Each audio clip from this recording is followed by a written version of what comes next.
Hi viewers, இப்போ நம்ம நெத்திலி கருவாடு ஃப்ரை எப்படி செய்கிறதுன்னு பார்க்க போகிறோம். வாங்க வீடியோக்குள்ளே போகலாம்.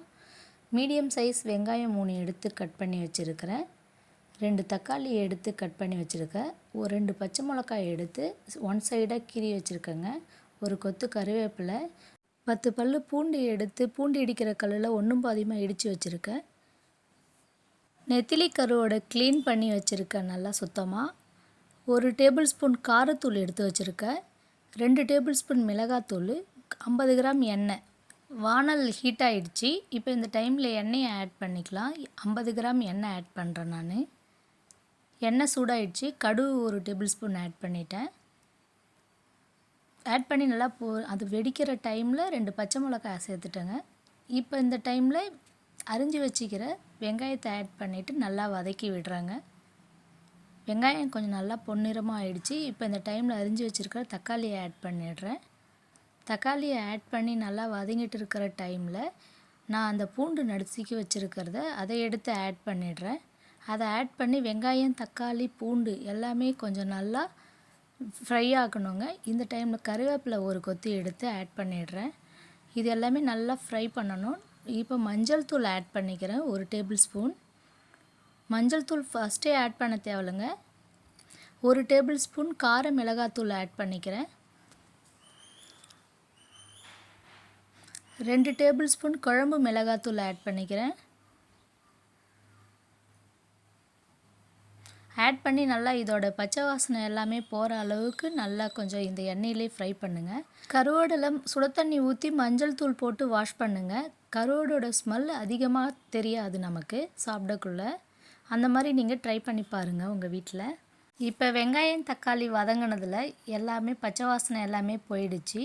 இப்போ இந்த டைமில் நம்ம க்ளீன் பண்ணி வச்சுருக்கிற கருவாடை ஆட் பண்ணிடலாம். கருவாடை ஆட் பண்ணி ரொம்ப கொஞ்சம் ஜென்டிலாக மிக்ஸ் பண்ணுங்கள். ஏன்னா இது சுடு தண்ணியில் ஊற வச்சதுனால இது கொஞ்சம் சாஃப்டாக இருக்கும். அதனால் நீங்கள் கொஞ்சம் ஜென்டிலாக மிக்ஸ் பண்ணிக்கோங்க. மிக்ஸ் பண்ணியாச்சு. எல்லாமே ஒன்றோட ஒன்று சேர்ந்துருக்கு பாருங்கள். மசாலா, கருவாடு எல்லாமே. நான் லைட்டாக தண்ணி கொஞ்சம் தெளிச்சிக்கிறேங்க. தண்ணி நீங்கள் ஃபுல்லாக ஊற்ற தேவையில்ல. நான் டீப் ஃப்ரை பண்ணுறதுனால லைட்டாக தான். இப்போ தேவையான அளவு உப்பு, ஃபஸ்ட்லேயே கருவாடில் உப்பு இருக்குன்றதுனால நான் கொஞ்சமாக ஆட் பண்ணியிருக்கேன். நீங்கள் பார்த்து ஆட் பண்ணிக்கலாம். இப்போ இந்த தண்ணி இது போதுங்க. நீங்கள் கிரேவி மாதிரி வேணும்னா இன்னும் கொஞ்சம் தண்ணி ஆட் பண்ணிக்கலாம். எனக்கு ஃப்ரையாக வேணுன்றதுனால நான் தண்ணி ரொம்ப சேர்க்கல. இப்போ பிளேட்டை எடுத்து க்ளோஸ் பண்ணிடலாம். 5 நிமிஷம் வெயிட் பண்ணலாம். 5 நிமிஷம் ஆகிடுச்சு. வாங்க இப்போ எப்படி இருக்குன்னு பார்க்கலாம். கருவாடோடைய இப்போ அந்த கொஞ்சம் தண்ணி எல்லாமே கொஞ்சம் வற்ற ஆரம்பிச்சிடுச்சு. தண்ணி ரொம்ப சேர்க்காதனால கொஞ்சம் அடி பிடிக்க ஆரம்பிக்கும். அதை நீங்கள் நல்லா கொஞ்சம் சிம்மிலே வச்சு மிக்ஸ் பண்ணி விடுங்க. மிக்ஸ் பண்ணிவிட்டு இப்போ க்ளோஸ் பண்ணி விடுங்க. ஒரு 2 நிமிஷம் வெயிட் பண்ணி பார்க்கலாம் நம்ம. இப்போ பார்க்கலாம். எண்ணெய் எல்லாம் பிரிய ஆரம்பிச்சிடுச்சு. அதில் இருக்கிற தண்ணி எல்லாமே வற்றிடுச்சு. நெத்திலி கருவாடு ஃப்ரை ரெடி ஆகிடுச்சிங்க. கருவாடுனாலே இம்யூனிட்டி பவர் அதிகமாகவே இருக்கும். இந்த மாதிரி நெத்திலி கருவாடு வாரம் ஒரு முறை வீட்டில் சமைச்சு சாப்பிட்டு பாருங்கள்.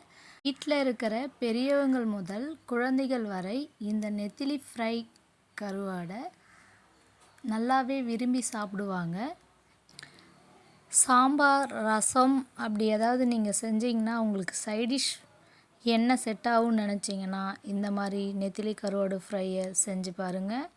உங்கள் வீட்டில் இருக்கிற குழந்தைங்க விரும்பி சாப்பிடுவாங்க. சுவையாக இருக்கும். பிளேட்டில் இப்போ சர்வ் பண்ணுறோங்க. ஓகே, சுவையான நெத்திலி கருவாடு ஃப்ரை ரெடி. மேலும் உங்களுக்கு இந்த சேனல் ரொம்ப பிடிச்சிருந்துன்னா லைக் பண்ணுங்கள், ஷேர் பண்ணுங்கள், கமெண்ட் பண்ணுங்கள், மறக்காமல் சப்ஸ்கிரைப் பண்ணுங்கள். தேங்க்யூ ஃபார் வாட்சிங். நான் உங்கள் கலை. நெக்ஸ்ட் வீடியோவில் பார்க்கலாம். நன்றி.